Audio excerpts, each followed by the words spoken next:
തിരുവനന്തപുരത്ത് BJP. Councillor ജീവനൊടുക്കി. തിരുവനന്തപുരം നഗരസഭ തിരുമല വാർഡ് കൗൺസിലർ കെ അനിൽകുമാറാണ് ജീവനൊടുക്കിയത്. അനിൽകുമാർ നേതൃത്വം നൽകുന്ന ഫാം ടൂർ സൊസൈറ്റി ഓഫീസിലാണ് മൃതദേഹം കണ്ടെത്തിയത്. സൊസൈറ്റിയിലെ സാമ്പത്തിക പ്രതിസന്ധിയിൽ പാർട്ടി സഹായിച്ചില്ലെന്ന് അനിൽകുമാറിന്റെ ആത്മഹത്യാക്കുറിപ്പിൽ പറയുന്നു. സംഭവം റിപ്പോർട്ട് ചെയ്യാനെത്തിയ മാധ്യമപ്രവർത്തകരെ ബി.ജെ.പി. പ്രവർത്തകർ കയ്യേറ്റം ചെയ്തു.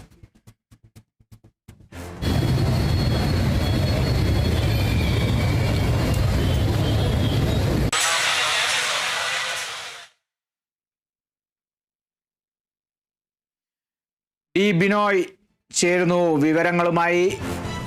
ബിനോയ്, മാധ്യമപ്രവർത്തകരെ അടക്കം കയ്യേറ്റം ചെയ്യുന്നൊരു സാഹചര്യത്തിലേക്കൊക്കെ അവിടെ കടന്നു. എന്താണിപ്പോൾ നിലവിലെ അവസ്ഥ? ഇൻക്വസ്റ്റ് നടപടികളൊക്കെ പൂർത്തിയായോ?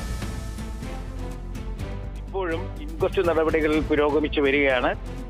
വിവിധ സ്ഥലങ്ങളിൽ നിന്നുള്ള ബി.ജെ.പി. പ്രവർത്തകരും ശക്തമായ പോലീസ് കാവലുമൊക്കെ അവിടെ ഏർപ്പെടുത്തിയിട്ടുണ്ട്. നേരത്തെ മാധ്യമപ്രവർത്തകർ ബി.ജെ.പി. നേതൃത്വത്തിനെതിരെ എന്തോ വലിയ തരത്തിലുള്ള വാർത്തകൾ കൊടുക്കുന്നു പറഞ്ഞുകൊണ്ടായിരുന്നു മാധ്യമപ്രവർത്തകർക്ക് നേരെ ആക്രമണം ഉണ്ടായത്. ഒന്ന് രണ്ട് മാധ്യമപ്രവർത്തകർക്ക് മർദ്ദനമേറ്റിട്ടുണ്ട്.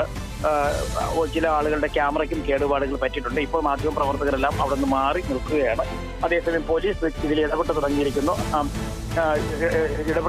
മുതിർന്ന ബി.ജെ.പി. നേതാക്കന്മാരും സ്ഥലത്തെത്തിയിട്ടുണ്ട്. കാര്യങ്ങൾ അന്വേഷിച്ചതിന് ശേഷം അന്വേഷിക്കാം എന്ന ഒരു ഉറപ്പും നൽകിയിട്ടുണ്ട്.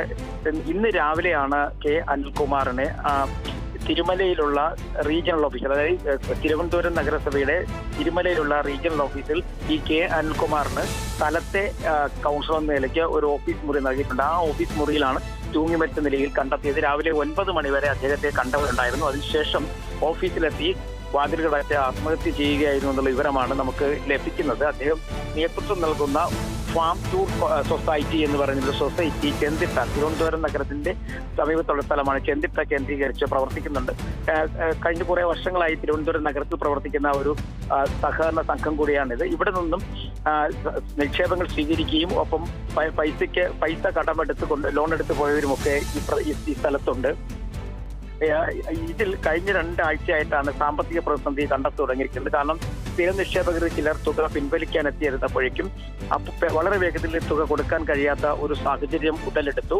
തുടർന്ന് ഈ ലോൺ എടുത്ത് പൈസ കൊടുക്കാതെ ഏറെ നാളായി മുടക്കിയിരിക്കുന്ന ആളുകളെ നേരിട്ട് കണ്ട് ചർച്ചകൾ നടത്താൻ ശ്രമിച്ചെങ്കിലും ആരും പൈസ നൽകിയിരുന്ന ഈ വിവരം ബി.ജെ.പി. സംസ്ഥാന നേതാക്കന്മാരെ ഉൾപ്പെടെ അറിയിച്ചിരുന്നു.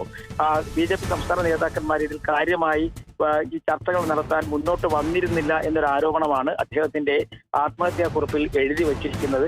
ബി.ജെ.പി. ജില്ലാ നേതൃത്വത്തെ അറിയിച്ചിട്ടും അവരുടെ ഭാഗത്ത് നിന്ന് ഈ പ്രശ്നങ്ങൾ പരിഹരിക്കുന്നതിന് ആവശ്യമായ ഒരു നീക്കം ഉണ്ടായിട്ടില്ല എന്ന് വ്യക്തമാക്കുന്നു എന്നാണ് സൂചനകൾ, പോലീസ് നൽകുന്ന സൂചന. എന്തായാലും ജില്ലാ നേതാക്കന്മാരും ഇത് സമ്മതിക്കുന്നുണ്ട്.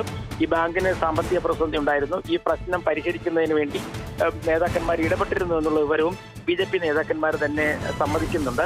എന്തായാലും ഇതുമായി ബന്ധപ്പെട്ട് ബി.ജെ.പി. നേതാക്കന്മാർ ഈ കടം അല്ലെങ്കിൽ ലോൺ തിരിച്ചടയ്ക്കാൻ ഉള്ള ആളുകളുമായിട്ടൊക്കെ സംസാരിച്ചു എന്നാണ് ബി.ജെ.പി. ജില്ലാ നേതാക്കന്മാർ പറയുന്നത്. എന്തായാലും ഇത് അദ്ദേഹത്തിന് വലിയ തരത്തിലൊരു മനോവിഷമം ഉണ്ടാക്കിയിരുന്നു കെ അനിൽകുമാറിന്. കെ അനിൽകുമാർ വ്യക്തമായി പറയുന്നുണ്ട്, താനോ തന്റെ കുടുംബമോ ഉണ്ടാക്കിയ സാമ്പത്തിക ബാധ്യതയല്ല. ഇത്രയും വലിയ ഏകദേശം 6 കോടിയോളം രൂപയുടെ ഒരു സാമ്പത്തിക ബാധ്യത വന്നപ്പോഴേക്കും ബി.ജെ.പിയുടെ ജില്ലാ നേതൃത്വവും ഒപ്പം നിന്നവരും ഒക്കെ ഒഴിഞ്ഞു മാറുന്ന ഒരു സാഹചര്യത്തിൽ ഇനി പിടിച്ചു നിൽക്കാൻ കഴിയത്തില്ല എന്നാണ് അദ്ദേഹം ആത്മഹത്യാക്കുറിപ്പിൽ പറഞ്ഞിരിക്കുന്നതാണ് നമുക്ക് ലഭിക്കുന്ന സൂചനകൾ. അതേസമയം അദ്ദേഹത്തെക്കുറിച്ച് പൊതുസമ്മതനായ ഒരു ബി.ജെ.പി. നേതാവാണ്. പ്രത്യേകിച്ചും ബി.ജെ.പി. ജില്ലാ നേതൃത്വത്തിൽ നിന്ന് പ്രവർത്തിക്കുന്ന ഒരു നേതാവിനപ്പുറം അദ്ദേഹം വാർഡ് കേന്ദ്രീകരിച്ച് മാത്രമല്ല കോർപ്പറേഷൻ കേന്ദ്രീകരിച്ച് നടത്തിയിട്ടുള്ള പ്രതിഷേധ സമരങ്ങൾക്കൊക്കെ നേതൃത്വം നൽകുന്ന സൗമ്യനായ ഒരു ബി.ജെ.പി. പ്രവർത്തകനാണെന്നുള്ളതാണ് ഏറ്റവും എടുത്തു പറയേണ്ട കാര്യം. മേയറും ഡെപ്യൂട്ടി മേയറുമായിട്ടൊക്കെ വലിയ സൗഹൃദമാണ്. ഭരണപക്ഷവുമായിട്ടൊക്കെ വലിയ സൗഹൃദത്തിൽ മുന്നോട്ട് പോകുന്ന ആളാണ്. പിന്നെ എടുത്തു പറയേണ്ട പ്രധാനപ്പെട്ട ഒരു കാര്യം, അദ്ദേഹം കൃത്യമായി വാർഡിന് വേണ്ടിയുള്ള പ്രവർത്തനങ്ങൾ നിറവേറ്റപ്പെടും. മുഴുവൻ സമയം സ്വന്തം വാർഡിൽ പ്രവർത്തിക്കുന്ന ഒരാൾ കൂടിയാണ് ഈ കെ അനിൽകുമാർ. അദ്ദേഹത്തിന്റെ ഭാഗത്തുനിന്നും ഇത്തരത്തിൽ ഒരു നീക്കം വളരെയധികം ആളുകളെ മനോവിഷമം ഉണ്ടാക്കിയിട്ടുണ്ട്. ഒപ്പം ആ റീജിയണൽ ഓഫീസിലെ ജീവനക്കാർക്കും വലിയ വിഷമത്തോടുകൂടിയാണ് ഈ വാർത്ത കേട്ടതും ഒപ്പം അതിനോടൊപ്പം പ്രതികരിച്ചതും ഒക്കെ തന്നെ. അത്രയധികം നിഷ്കളങ്കനായ ഒരു മനുഷ്യനായിരുന്നു കെ അനിൽകുമാർ. അദ്ദേഹത്തിന്റെ പേരിൽ അദ്ദേഹത്തിന്റെ പേരിലുമല്ല, അദ്ദേഹം കൂടി നേതൃത്വം നൽകുന്ന ഒരു കോപ്പറേറ്റീവ് സൊസൈറ്റി ഈ ഒരു കടബാധ്യതയിലേക്ക് വന്നപ്പോൾ ആരും പിന്തുണയ്ക്കാനില്ല എന്നൊരു മനോവിഷമമാണ് ഇത്തരത്തിൽ ഒരു ആത്മഹത്യയിലേക്ക് നയിച്ചതെന്നാണ് നമുക്ക് കിട്ടുന്ന വിവരങ്ങളും സൂചനകളും. ഇൻക്വസ്റ്റ് നടപടികൾ പൂർത്തിയാക്കിയതിനു ശേഷം അല്പസമയത്തിന് മെഡിക്കൽ കോളേജിലേക്ക് മൃതദേഹം മാറ്റും, പോസ്റ്റ്മോർട്ടം ഉൾപ്പെടെയുള്ള കാര്യങ്ങൾക്കായിട്ട്.